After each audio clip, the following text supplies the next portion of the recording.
Dictation start होगा 5 second बाद, तो आप डिक्टेशन लिखने के लिए तैयार रहें।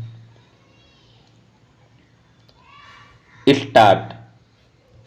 सोवियत रूस हमारा मित्र है। यूनाइटेड नेशन ने कश्मीर के सवाल पर उसने जो हमारा साथ दिया उसके लिए हम उसके आभारी हैं, लेकिन सोवियत रूस भी अपने हितों में से ऐसे काम कर रहा है जो हमें पसंद नहीं है और जो किसी औचित्य की कसौटी पर खरे सिद्ध नहीं किए जा सकते। पाकिस्तान को हथियार देना क्या सोवियत रूस के नेता या उनके कोई समर्थक जो इस सदन में और बाहर बैठे हुए हैं यह बात दिल पर हाथ रखकर कह सकते हैं कि सोवियत रूस द्वारा पाकिस्तान को दिए गए हथियार बांग्लादेश में काम नहीं आ रहे हैं। मगर सोवियत रूस के नेताओं ने हथियार दिए पाकिस्तान को इस आधार पर कि पाकिस्तान कहीं चीन के चंगुल में न चला जाए।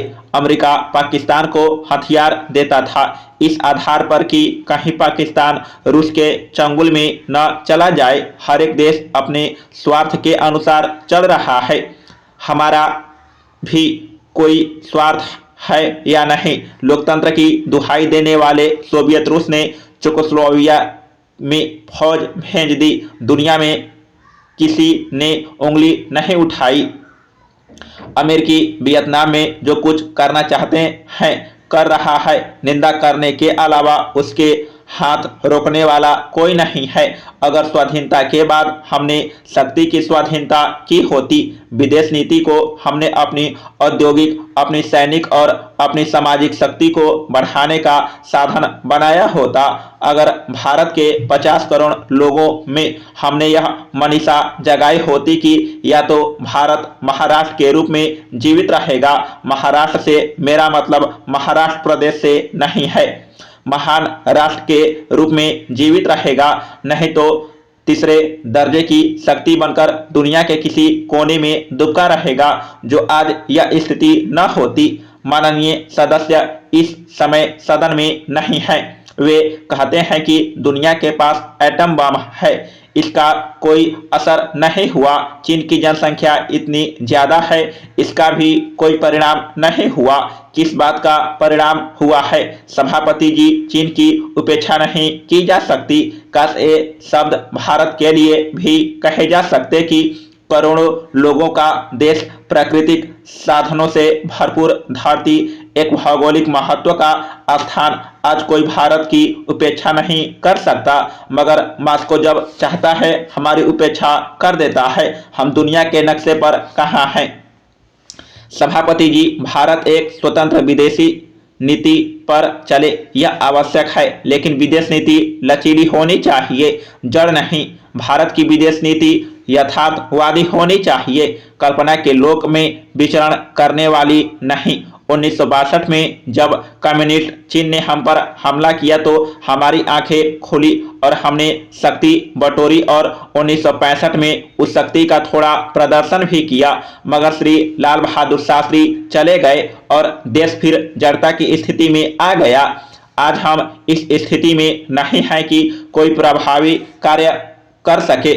मुझे ताज्जुब हुआ जब अभी हमारे साथी मार्क्सिस्ट कम्युनिस्ट भाषण कर रहे थे और कह रहे थे कि चीन के साथ सभी ने अपने संबंध सुधारे हैं, लेकिन हमने नहीं सुधारे हैं। चीन ने हमारे सिवा और किसी पर हमला किया है। हाँ, रूस के साथ भी यह छेड़छाड़ कर रहा है। जब हम अपने पर आक्रमण की बात कहते हैं तो उसमें तिब्बत पर आक्रमण भी शामिल है, लेकिन चीन ने अमेरिका पर हमला नहीं किया। चीन ने ब्रिटेन के साथ भी अतिक्रमण नहीं किया। चीन के शिकार तो हम हैं। हमने और देशों के साथ मित्रता करने की कोशिश की है और सरकार ने भी की थी।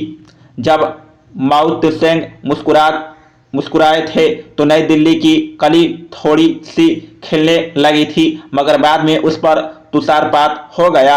अगर चीन हमारी भूमि वापस करने के लिए तैयार हो, अगर चीन सभ्य देश के नाते हमारी सीमाओं को अलंघनीय मानता हो और अगर चीन हमारी प्रभुसत्ता का समादर करे तो चीन के साथ भी संबंध सुधारे जा सकते हैं।